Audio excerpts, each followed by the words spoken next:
Hello guys! Welcome to my channel. This is Joel Mallorca, J23 at welcome back sa aking channel po. At ngayon po ay magsisimula na tayo ng aking new unboxing. Ito po yung binili ko po kanina. Kasi ito yung binili ko po, ito mahal ito sa iba. So ito naman ay alternative sa binili ko po. Ito yung napakamura po. Ito po ang AIRPODS po. Ito po ang i-review po natin ngayon po.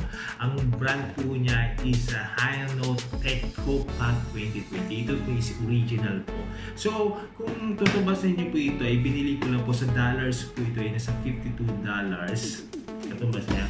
Sa real po ay siguro nasa 200 real. And sa pesos po is 2,800. Kumpara sa mga mamahalin po na pumapatak po na may $152 o katumbas sa Pilipinas po ay nasa 10,000. And then sa real po ay 560 o 570. Ito po yung napakamura na yung binili kong AirPods po ito po. So ito po yung gagamitin ko sa aking pag-music po. So AirPod po siya. So dalawa po siya.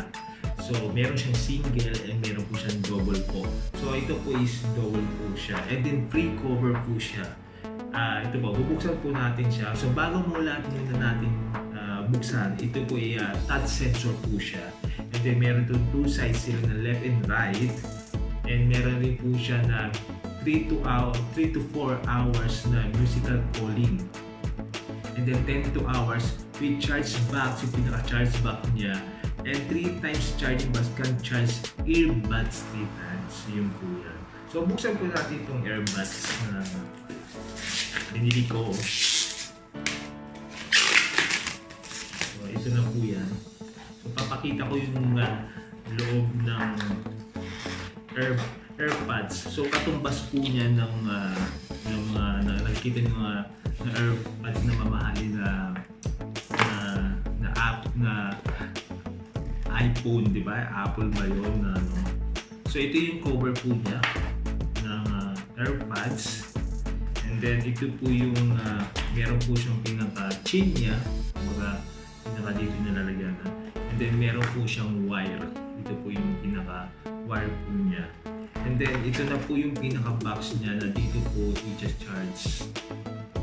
So, naka-cover pa siya. Tanggalin natin po kasi gagamitin na natin. So, yun na po. So, dito po siya, meron na pong lights po dito. Kung makapansin nyo, may lights dito. So, dito po i-charge yung pinaka headset o AirPods. And then, dito po yung ilalagay natin sa tenga po. Ayan po. Meron nakalagay na kasulat ng left and right. So, ito yung sa left. And then ito naman sa right. So, di ba? Astig, di ba? So, pagka gagamitin niyo siya dito, i-on niyo siya dito. So, yun po. At dito po yung pinaka-charge na. So, meron pang po ito. Pagdating po sa Android po, ikukunik niyo po siya sa Bluetooth. Pero pag sa mga iPhone, diretso na po siya na umaandar po. Yun po yung kakaiba nila sa Android sa iPhone Pro. And then ito na po, pwede nyo siyang gamitin. Pwede rin po single kung gusto nyo, and pwede rin po double po. So, sensya na po sa liwanag, masyadong liwanag po ang aking paligid na napakaputi. Sa screen po, sobrang puti ko po. So, ito na po siya.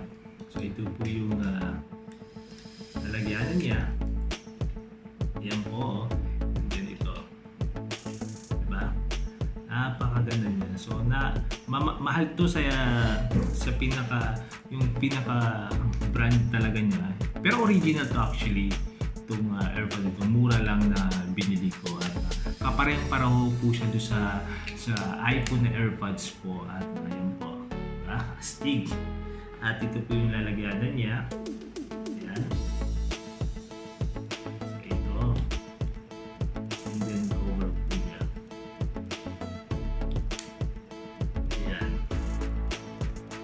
Kasi siya, connect siya.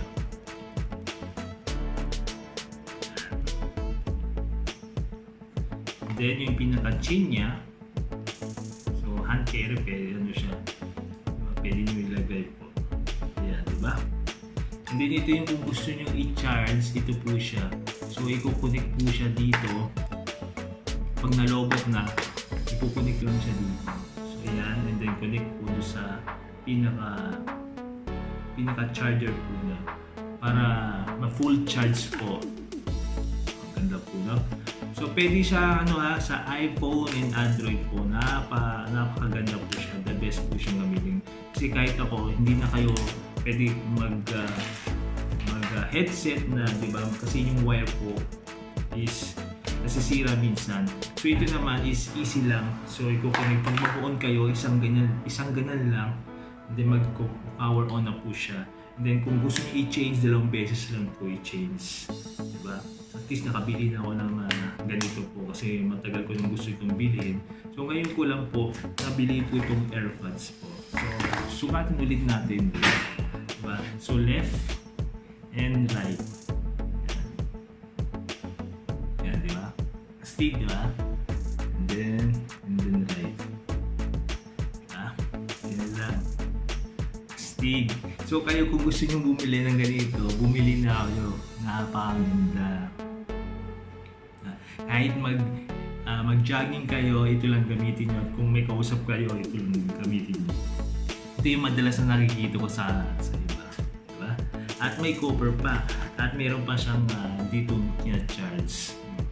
So ulitin ko po ito po ay meron siyang 3 to 4 hours na music and calling at default volume po siya. And then meron siyang 10 to 12 hours na with charging box in music and calling at default volume. Next po siya, may 3 times po siya na charging box can charge earbuds 3 times. And then meron siya, ito po is touch sensor, 2-side calling music, and support Siri and auto power and on and off.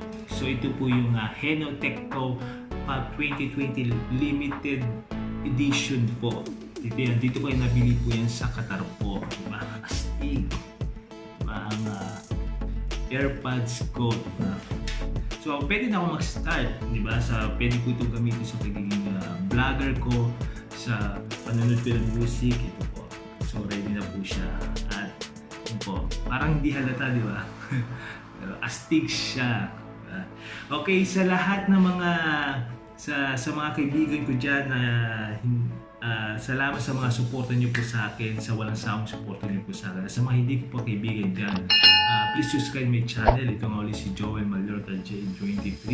And don't forget to like, share, and comment po itong channel ko po. And thank you and God bless po sa inyong lahat.